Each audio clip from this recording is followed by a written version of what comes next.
This is TWiT. I'm very glad that this next story dropped because we have Alex Lindsay on the show. And I am somebody who have been waiting patiently for The Abyss to get a beautiful re-release. James Cameron's The Abyss has been a movie that's been really hard to watch for a very long time. And that's actually been true for a bunch of his movies. I think True Lies, it was hard to. I think eventually True Lies was on Hulu. I think The Abyss was even on HBO for some time, but the quality wasn't great. The print wasn't great.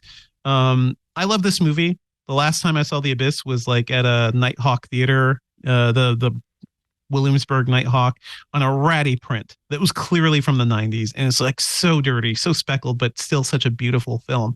The news is out that Cameron's 4K restoration of The Abyss is happening. Well, he already screened it, but it has a Blu-ray release date. And on December 6th, it's going to be screened in theaters. I feel like just one day. Let me see here. On March 12th, 2024, it's going to hit disc, so 4K Blu-rays. And also that's along with True Lies.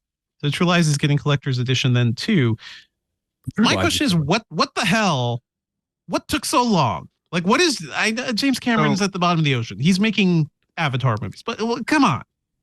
So James Cameron, I mean, the level of control personality that James Cameron has is epic. You know, like I know a lot of folks that worked with James Cameron. I've been in the other room when something didn't go well. I've been like on the other side of a wall, James Cameron, when something in the visual effects was not going well.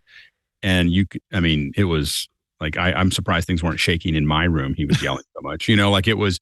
So his upset is kind of epic. So the thing is that he's not going to want to do it unless he has the time to sit down and go through every single shot and make every little bit make it just perfect for what he wants to do. And he's busy. Like, he does a lot of things. He's in a lot of places. And so and I'm sure, I think, it's one of those things that he'll get around to it when he gets around to it. I think that he also tends to be very future oriented, like he's looking to the next thing he's working on. The old stuff doesn't matter to him that much. A lot of people who are of action don't really look back and go until they retire or stop. Sure. They don't have like, they're like, okay, well, this will take me weeks to go through all of this. And he's never going to stop. He's always moving forward with something. Got all these Avatar movies, and he's always got a bunch of things on his plate, and then he's diving, and then he's doing these other things. And so you have to understand that, like, he's just not that interested, in the older stuff. Oh, I understand. I have felt the pain. Yeah. So he's just not, a lot of people like that are just not that interested in going back until they're done with everything, because then they really have to, because here's the problem is he doesn't want to just he's not the kind of guy that's going to hand it to the studio, just let them do whatever they're going to do. He's going to want to look at every frame, make sure that it is what he wants. And there are some challenges. So a lot of films, for instance, when they're done when you watch them at a lower resolution, they all look great, and when you watch them in the movie theater, they looked great. Now, the reason they looked great when you watched them in the movie theater is because you were watching the 5th generation. So they made a copy of the original print, and then they make a copy of that, and then a copy, like, to get to 3,000 prints, you have to make copies of these, and you have to copy them out so that you have a bunch of sources. And so it could be anywhere from the 3rd to the 5th generation. As that happens, it starts to soften. And you can get away. And the reason that's important is you can get away with a lot of things. Like, I don't know what The Abyss is like, but I can tell you when they put out the HD version of The Patriot, with Gibson, half of the shots are out of focus. Well, you didn't notice that in the theater, but when you watch the pristine version of them, they are all out of focus. And so they're just a little off. Whoever is doing the focus pulling there did not do well. And you don't notice it when you watch it in the film, but you will notice it when you watch it on your, 4K, screen. And so, when you're rescanning it at that resolution. Also, the visual effects were very, very new. A little trivia for you. The water sleuth, the very first shot of the water sleuth coming out, that is the first truly CG shot. Like CG, I'm sorry, it's not the first CG shot. It's the first computer composited shot ever. So that one was there, and they actually had to. I talked to John Knoll about it, and he was like, they didn't have enough RAM in the Pixar machine to render both. They couldn't render the whole frame at one time. So they had to render the alpha channel in the one frame, and then the other half, and then they had to put it all back. They had to comp it back together. anyway, so that water sleuth is, so there's a lot of idiosyncrasies with that render that they have to look at very carefully to make sure that, and to go through there and make sure that they tidy it up a little bit sometimes. A lot of times that, if you look at the original Star Wars, there's all the mats around what they shot for the control rigs were all there for a long time.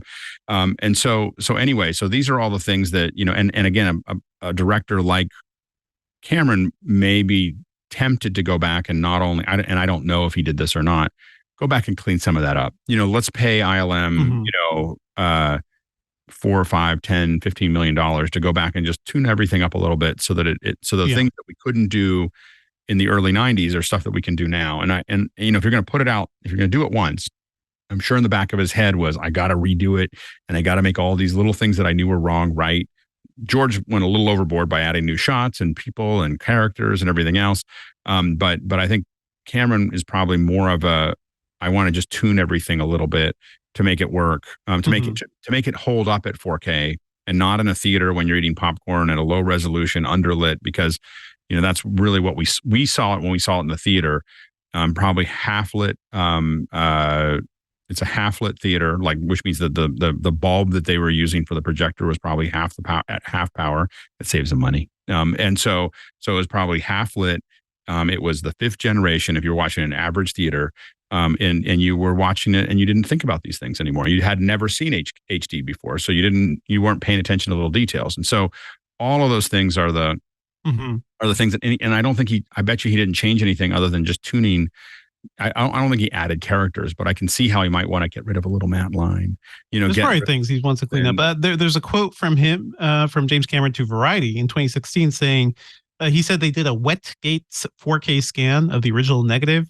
Can you explain it? Do you have a sense of what that is? I hear that is like the cleanest way to get a negative scan. Yeah, and I'm not a scanning expert, so I would love to make something up right now, but I'm not going to. It's all good. I don't know what it sounded. That sounded cool. When James Cameron says, really, "I've done a Wetgate scan," like, yes, give it to me now. I saw that go by, and I was like, I should research it, but we've been talking so much that I didn't. It's all good. But yeah, it sounds like we're gonna have a clean scan of that movie, and it's a great movie.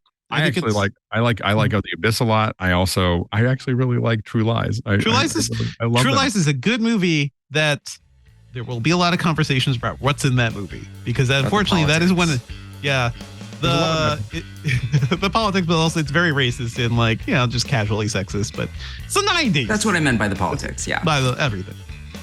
Hey there, Scott Wilkinson here. In case you hadn't heard, Home Theater Geeks is back. Each week, I bring you the latest audio-video news, tips and tricks to get the most out of your AV system, product reviews, and more. You can enjoy Home Theater Geeks only if you're a member of Club TWiT, which costs $7 a month, or you can subscribe to Home Theater Geeks by itself for only $2.99 a month. I hope you'll join me for a weekly dose of Home Theater Geekitude.